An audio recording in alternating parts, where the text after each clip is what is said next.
There we go. Good morning. Welcome to the West Valley Center for Spiritual Living. I'm Reverend Karen Rice, and it's such a pleasure to be here with you this morning. It's always so wonderful to get that sense that we're actually connected now. We had a little drag this morning, and I'm never sure what to do with that time. Should I talk anyways, or do I wait for you? So I waited for you, and I just want to give you a beautiful, warm welcome. How happy I am to just know that some kind of incredible wisdom in the universe has allowed us to use technology to stay connected, and how grateful I am for that. Let me just bless the time. So if you'll just get comfortable wherever you are seated and go with me in that inner place. Turn to that indwelling presence of God. And know in great joy with me that this is the presence of God right where we are. So there is no way that we are separated or disconnected in this very moment. We are unified in this divine wisdom that has called us together, and that gives us an opportunity to support each other in spiritual communion in this unique format. So I say thank you, God, how grateful I am. And I release this time and the words of this prayer into the law, knowing we are sweetly blessed by a universe that is saying, yes, my child, yes, and so it is. Oh, well, good morning again. I am here to talk to you this morning about something that has sort of tickled me all week. It's the title of the message is Coming Attractions. And I'm very intrigued with that topic. It's actually a term I took from a book written by Ernest Holmes, the founder of religious science and this teaching. And he has a great perspective that I wanted to illuminate this morning. Because for many weeks now, we've been talking about other things. We've been talking about moving through change and dealing with our disappointments and having compassion for this loss of life and the loss of livelihood and the way that we have been isolated. And today I want to say all of that remains. We stand on a good foundation of looking at compassion through the wisdom of a spiritual grounding. But today I want to talk about coming attractions in such a way that we can begin to focus on a future. Focus on what our lives will be like in a year from now, in 5 years from now, and the future of the planet itself.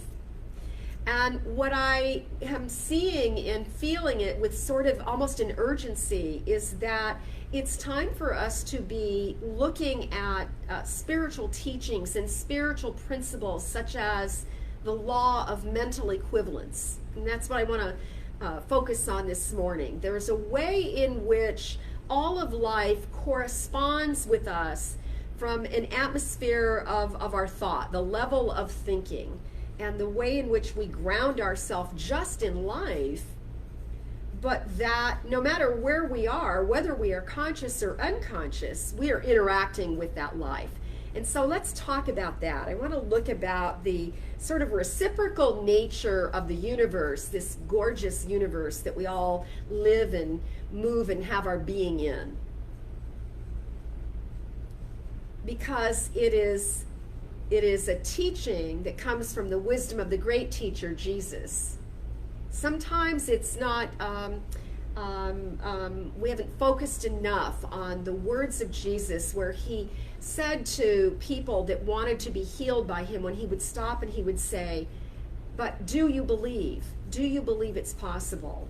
And so he gave us this great example of how to expel demons and how to heal our physical ailments, how to even raise the dead. And the nature of the lesson is in the way that we see life, in the way that we anticipate the coming attractions. And so let's do that. Let's look at this idea. I have a quotation, of course, that is based on the actual title of a chapter in a book by Dr. Holmes. The book I'm using continues to be the book, A New Design for Living. Fabulous book to be anchored in, to hunker down and really digest in these times where things are being created brand new for us. And in that chapter on coming attractions, he says these words: the nature of things to come is based on the design for living that we establish today. We have to be certain that the new design is founded in the very best that we know, the very best that we can imagine, and in the closest possible conformity with our inner awareness of the nature of God. Always right back to the beginning. The best quotations always take me right back to the beginning. What is the nature of God? And that's a really personal inventory, isn't it? To re-examine what I'm knowing today, right now in this moment. What am I believing about the nature of God and of life and of my relationship and place in this universe? Well, it's pretty clear. He's saying that we want to look at the very best that we know, but we also want to examine the very best that we could imagine. And that's what we're going to delve into this morning. We are indeed living in this great time of transition, and the nature of things to come is being determined by us. It's a core teaching in the understanding of mental equivalence. And I think that can feel scary. Sometimes that feels scary to me when I think of, oh my goodness, but all of humanity doesn't agree with me. You know, there are many other ways people are looking at what we're going through, and so many things that it looks we should be afraid of. And I want to say that I think it's only fearful for us if we're not participating. If you're just getting carried along by the stream of everybody else's scary thoughts and you're not choosing the direction of your own thinking, creating an atmosphere that serves you and uplifts you in some way, then that's where you're going to be stuck. And I thought that it reminded me very much of taking a road trip. You know, if I'm not driving the car, I have a temptation to be a really good backseat driver, even though I'm still in the front seat. So there's a way I sort of observe most of us are more comfortable if we're the person behind the wheel. And when you're sitting in the passenger seat and you know you're a good driver and you're trying to stay relaxed, but you're not attentive to the process of driving, you tend to want to participate in a peripheral way, and that never works out well. So let's say Hugh and I are in the car, and we're heading out to visit the family in California. We're on the 10, we're driving west, and I'm enjoying the scenery around me, because let's face it, we live in a exquisitely beautiful environment. So let's say I'm really enjoying that, but I have to tell you, I always in the back of my mind am thinking, I hope he's not noticing how pretty it is, because I want him to keep his eyes on the road. So I don't say, hey, look at that. You know, I just enjoy the beauty myself. And sometimes I also will distract myself a little bit.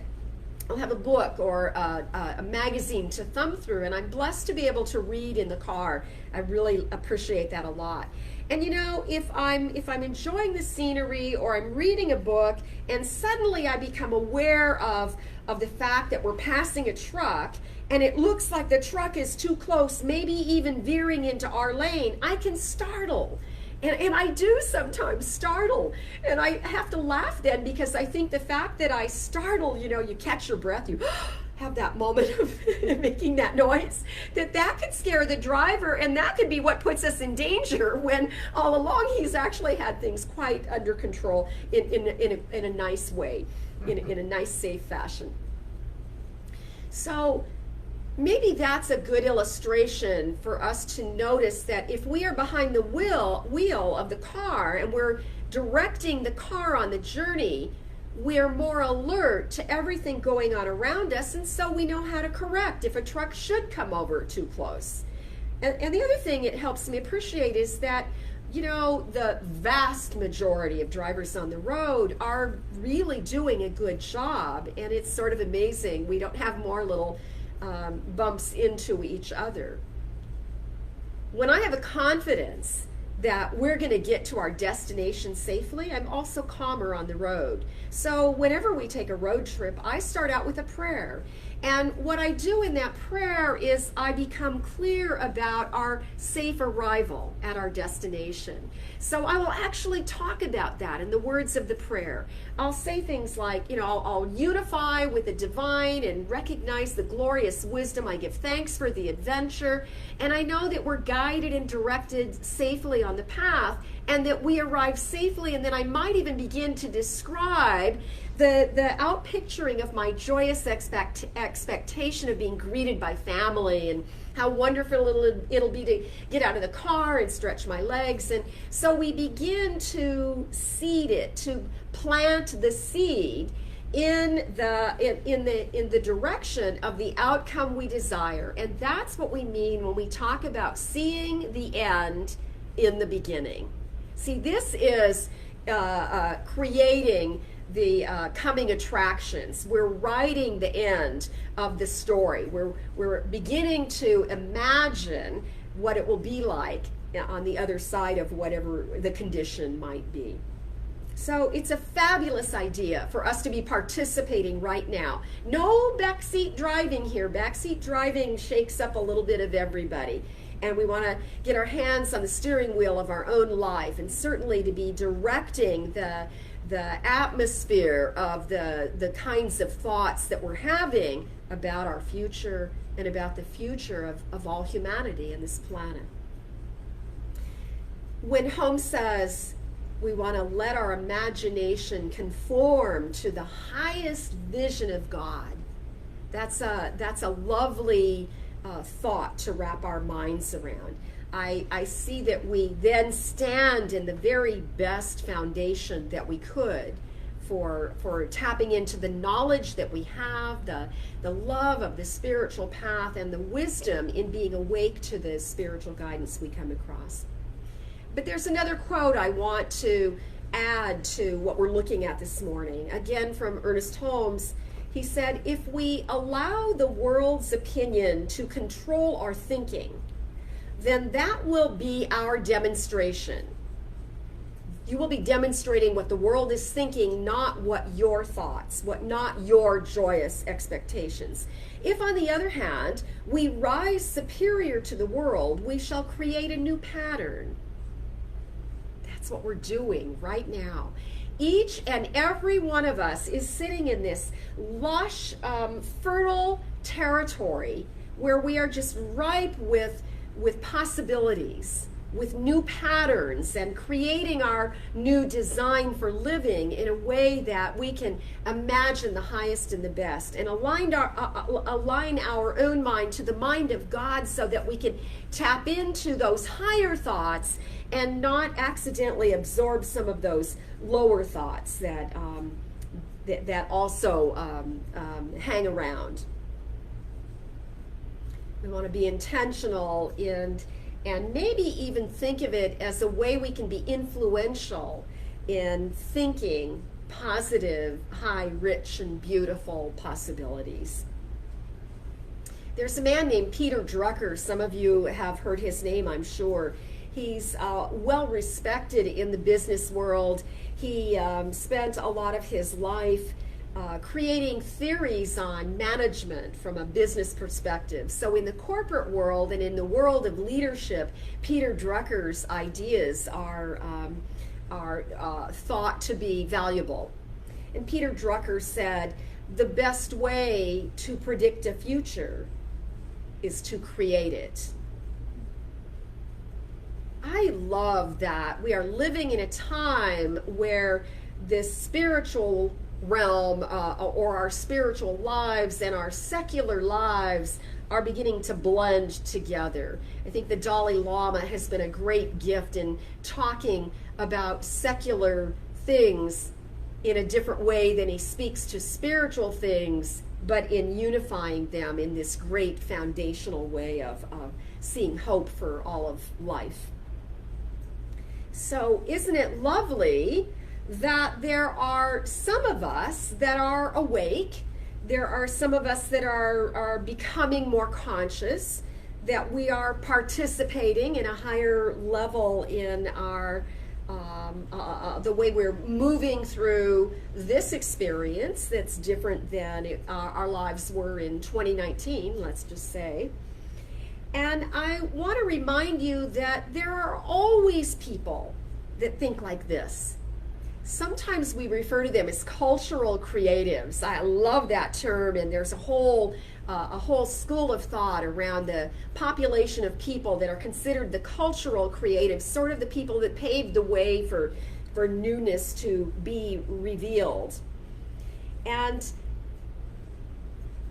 what's powerful and encouraging about that is what that means is that no matter what's going on in the world and what kinds of conditions we are moving through in our personal lives, as well as this collective way humanity is shifting and changing and growing a new consciousness as a whole for humanity. But it's the cultural creatives who are most open to new ideas, to new innovations, to new possibilities. And so cultural creatives will always support change. They are the first to be willing to step out of the old story and to lean into that new story that is developing but isn't quite emerged yet to where we can see it, touch it, and taste it. So they stand in that place of joyous expectation. And it's fabulous to know there are a few in every generation, but I think what I'm really trying to say this morning is that right now I believe there are lots and lots more cultural creatives who are really awake right now and are really taking a stand for envisioning and imagining this bigger vision for a future that works for all of us. So a part of that thinking has to do with the way we can stand together in cooperative values. I think spiritual communities do that. So when you join a spiritual community, you're sort of looking for a good fit. You're looking to hang out with other people who have similar values as you.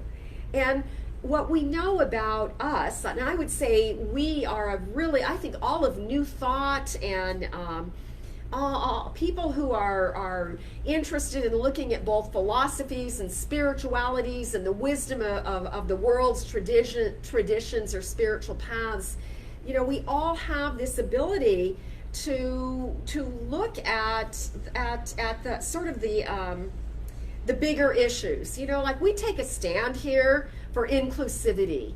And that's been attractive. That's been one thing that's really attractive about our spiritual faith is that we have never closed our doors to people that think differently or look differently. We have been a safe place for people of lots of different schools of thoughts, even different religious traditions. We attract that because we're very conscious about desiring to be more and more inclusive all the time. We really do our work around looking at our own judgments, our personal judgments, which is not to say that we don't have them. It's just to say that we are willing to do the deep inner work. And that's the trend I see happening across the lots of different cultures now are unifying in some of those very basic ways in agreeing on certain values. So as I re-examine that Holmes quote and I look at those words where he said, be certain as you imagine a new design for living, a new the way you stand and think and consider what God is. Be certain in the best ways you can. And then that takes me to a place of pausing and thinking, maybe that's part of the problem, is that there is a large number of in our population, generally speaking, not just a spiritual community, but there seems to be kind of a human instinct to not want to expect the best.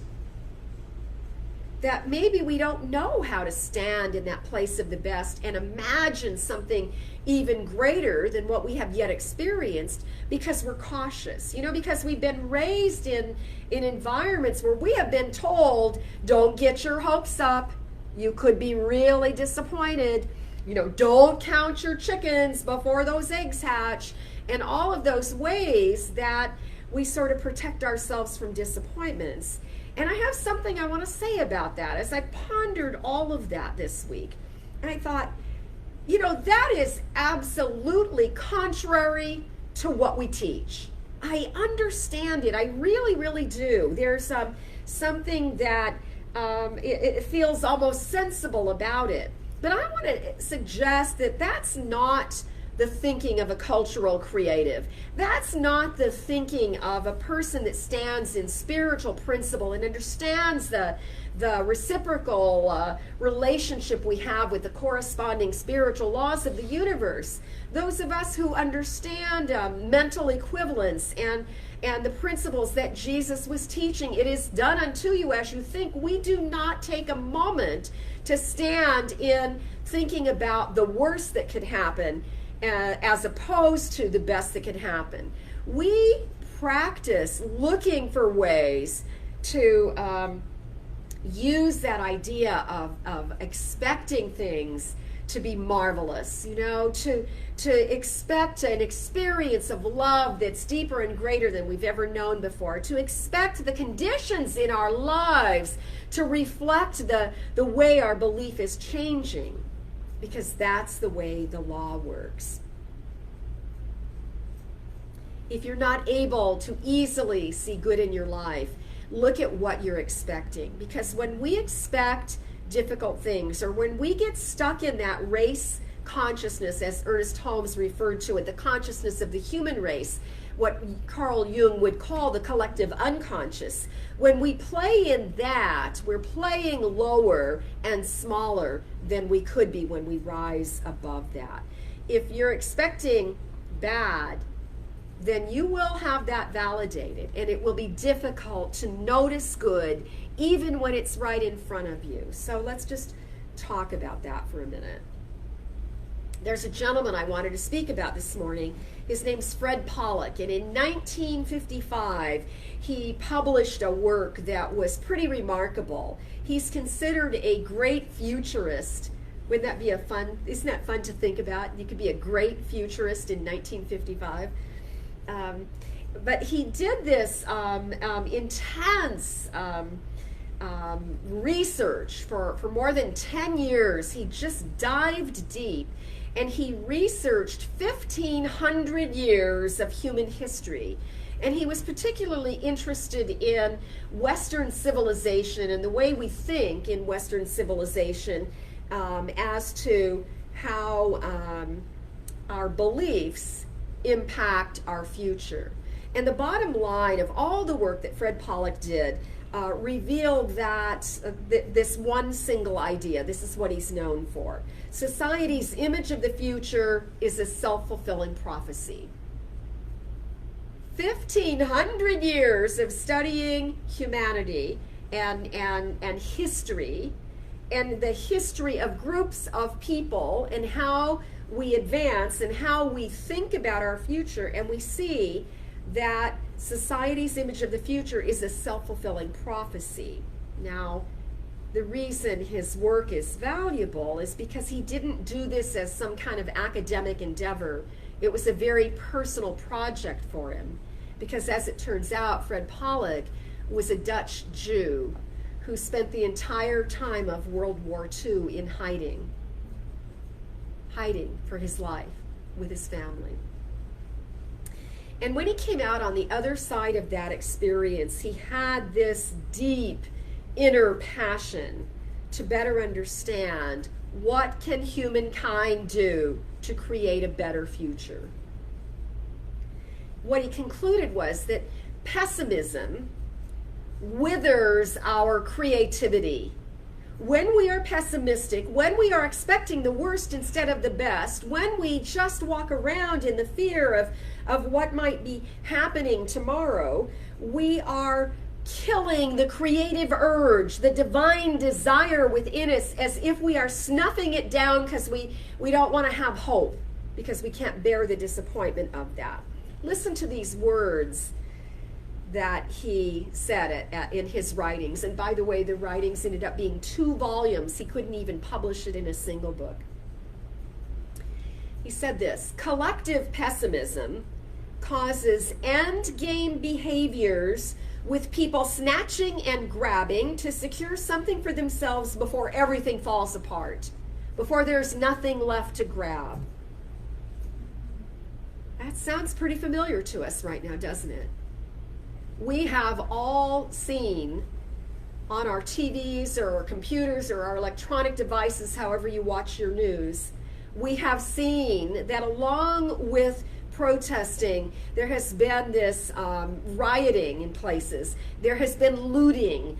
It's so difficult to watch looting. You know, I remember looking at whenever that was, a month ago or 6 weeks ago, I remember seeing the rioting on some of the newscasts, and it was devastating to see big fires burning. But the hard thing to understand is always the looting. Maybe that's why we're so quick to go to judgment over things like looting, because people are just diving in and grabbing stuff for free and taking it away. But when I look at it in the context of somebody who has studied and researched the behavior of people in such times, and we see that collective pessimism creates end game behaviors, well, now I see what happens. And worse than that, I can relate to it personally, and I think that on some level you can too. Just think toilet paper. Right? No, I guess we can't stop talking about it yet, because it seems that there's some kind of gorgeous lesson in something that's kind of funny. So we have in this part of this region of the world, we don't even understand that toilet paper in many cultures is a luxury. And yet, when we look at that fear-based behavior, and when the behavior of the greater group impacts us personally, that we have, just as Holmes said earlier, that there's a group consciousness that we're not choosing, but we can get caught up in it. Now think about your own experience when the grocery stores the shelves were pretty sparse.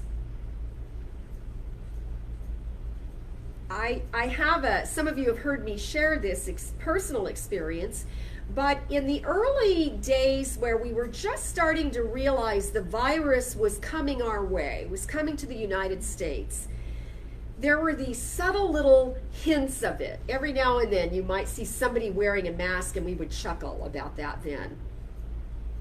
In a few weeks, how time has changed, right?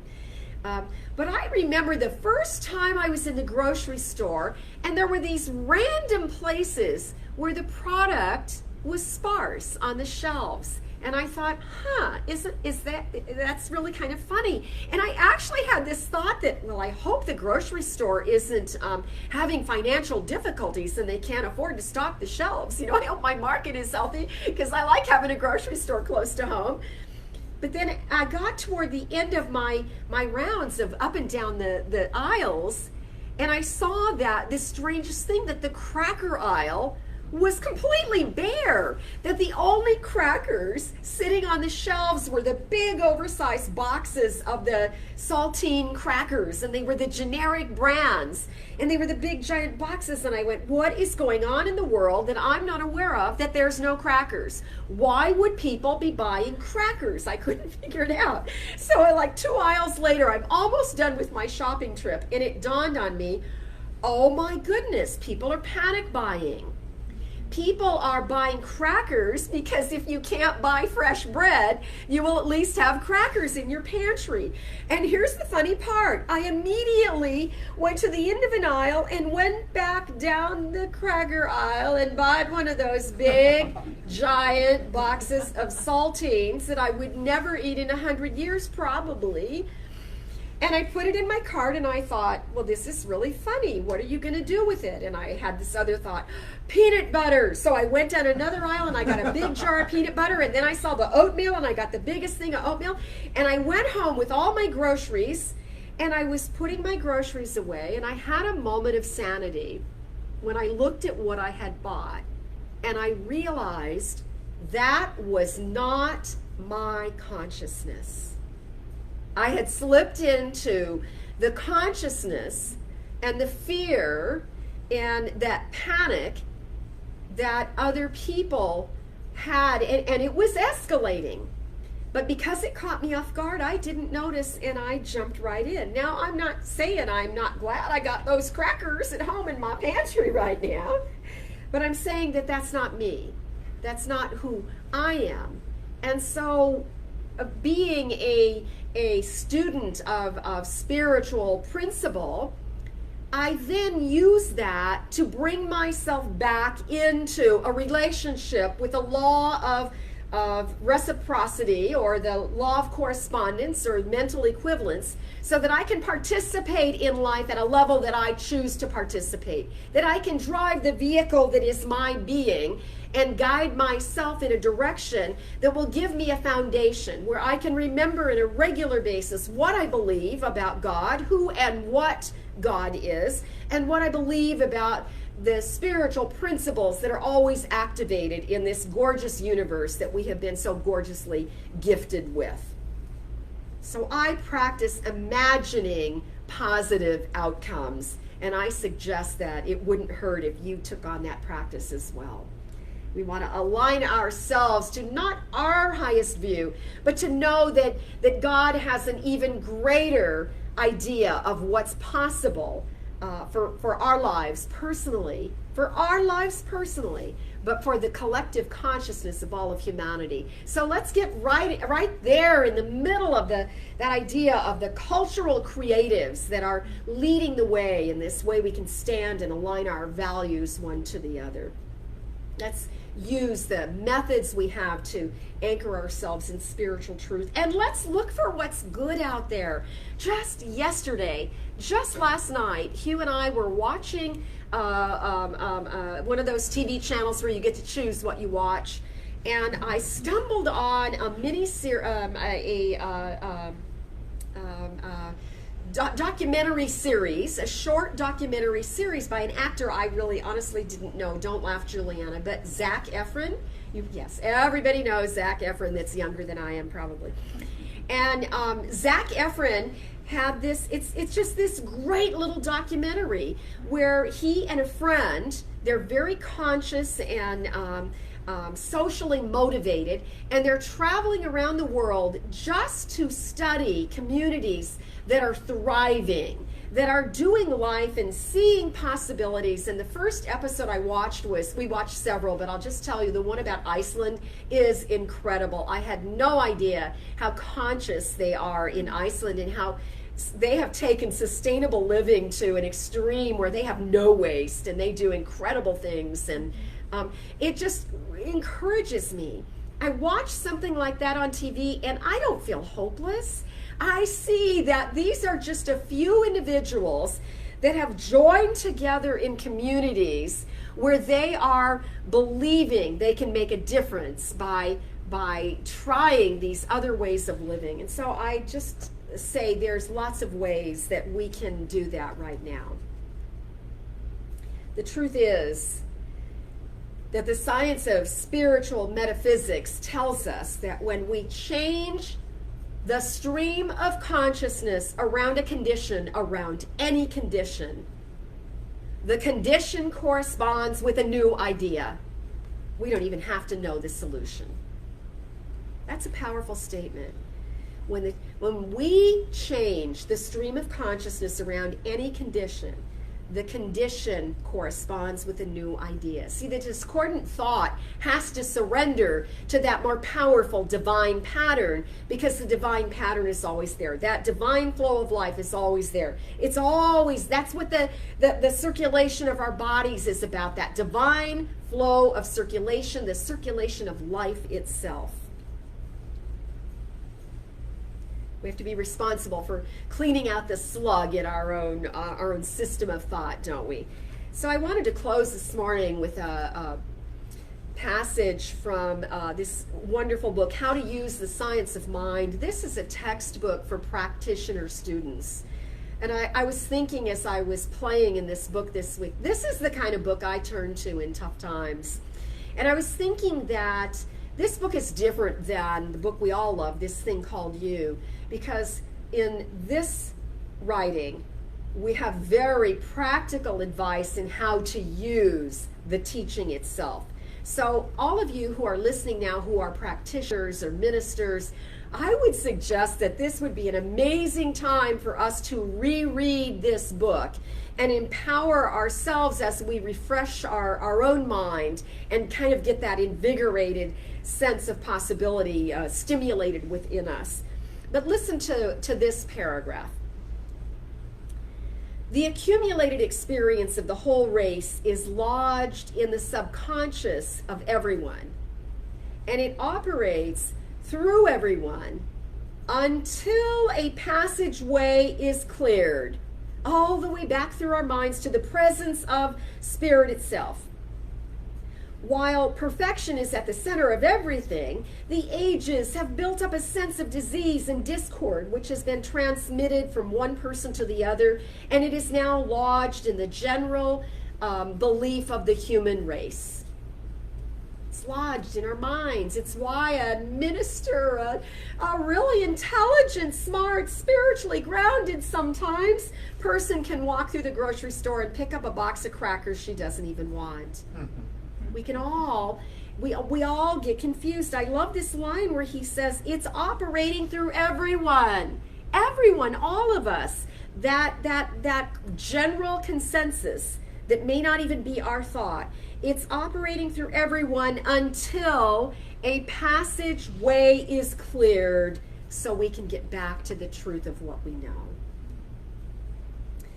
We're kind of clogged up with a sense of discord. It's easy to see a lot of chaos in the world. Let's do some work to clear those passageways. Let's get about doing that, and let's practice letting go of the old ideas and stepping into the new, even if it scares us a little bit. Let's try and remember that it's that fear, it's that pessimism that really shuts down our creativity and limits what's possible in our lives. There are a few people, my friends, a few beautiful cultural creatives open to change and to new values and to good possibilities. And we can align with those thoughts. That's who we are. We are part of that population.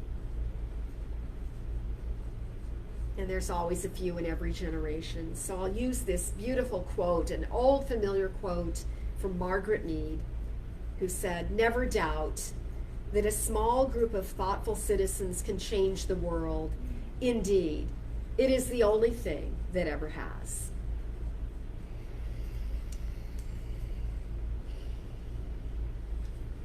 So I'd like to anchor these words now, these ideas, into the words of prayer.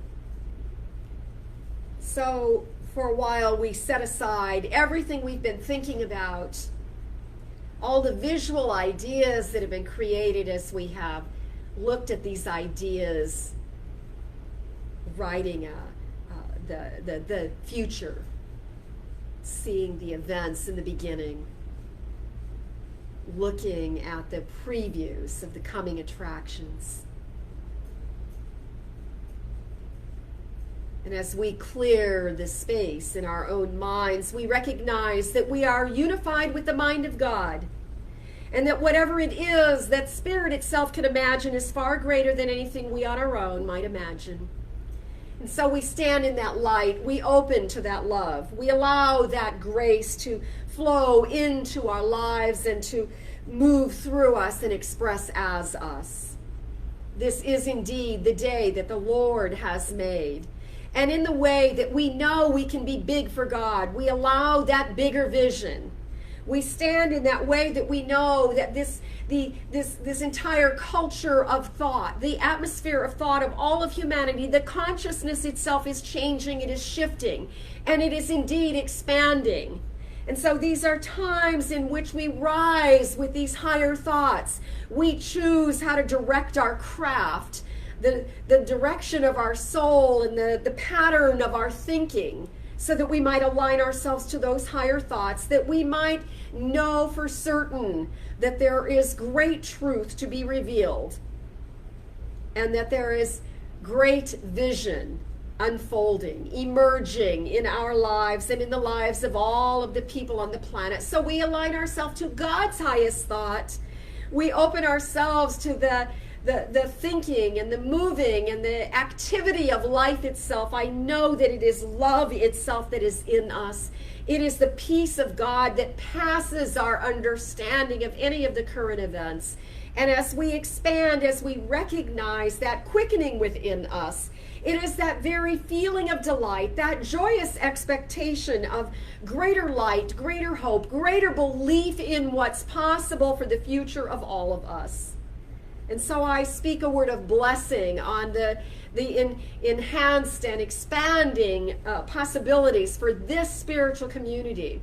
I speak a word of blessing for each individual who certainly is in this moment a cultural creative, open to the way that we enhance our creativity so that we might be expressions of that which God has designed for this new design for living that we are all creating. I speak a word of blessing on all of our loved ones, knowing that each of us we are all moving through conditions that can feel heavy at times. And so we allow that compassion to flow and that love. And at the same time, we stand on solid foundation, knowing that there is that presence of God in the lives of all of those people we love and care about. That the same presence of God that is right here, right now, is everywhere present. And so there is nothing to fear. There is only this great space of love and possibility. And we just allow that to be the healing force in our lives, even at this very, very moment. So we allow our bodies to be healed. We allow our relationships to be strengthened. We allow the blessing of forgiveness to wash us clean. And we just know that we are exactly at the right place at the right time. And we are grateful for this opportunity to be a part of calling forward this magnificent emerging future. I say thank you, God. Thank you, life. I release the words of this prayer into that divine law, knowing it is already done. And together we say, and so it is. Woo, so it is time for this beautiful opportunity of sharing our financial goods so that this church can continue to prosper. I'm so grateful for your participation in that, the way in which we are keeping us viable and open and able to do these great things as well as upgrading our equipment as we move through and learn more and more of what it is that we need. And so grateful for all the ways you support us, and just know that I love you. Don't forget, we now have a Zoom tutorial so that you can get on our website and easily find this lesson. You will go to the Look for Church chat, and that's where we've have the link waiting for you. And I also want to say that we will indeed be blessing this building. Not quite, excuse me, not quite in the way I expected we would be blessing the building, but we are inviting you to come in your car, to sit in the parking lot, maybe to make some hot laps through the parking lot, and speak words of prayer and speak your blessing on the building. Give gratitude, immense thankfulness for how gorgeous we're looking, and gratitude for all the people that have worked so diligently and continue to work to keep our building clean and sanitized and ready for you whenever that is that we return. We're meeting on Thursday, July the 30th at 7:30 p.m. and at 8 p.m. I will be doing a Facebook Live prayer and blessing for the building. So please join us for that. I love you. Thank you so much for being here. We'll see you again in a week.